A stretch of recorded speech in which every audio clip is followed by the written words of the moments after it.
loudspeakers are typically very inefficient devices, moving coil loudspeakers. The vast majority of the energy that you put into them is lost via heat. And what you're left with is the sound energy.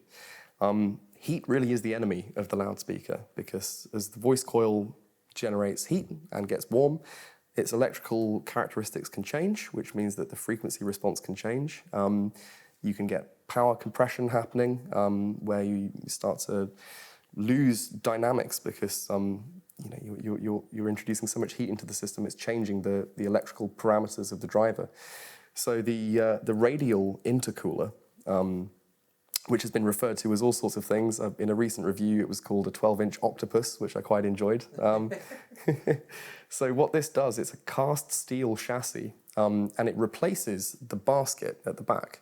So normally you would have a cast or pressed basket at the back of the loudspeaker, which connects the magnet to the mounting frame. Volt very cleverly put this on the front of the bass driver, and this is essentially a radiator. So it draws heat out through the voice coil and radiates it into the room, which allows the voice coil to stay much cooler. By allowing the warm air out into the room and not keeping it in the cabinet, you end up with a speaker that can play louder for longer with less power compression.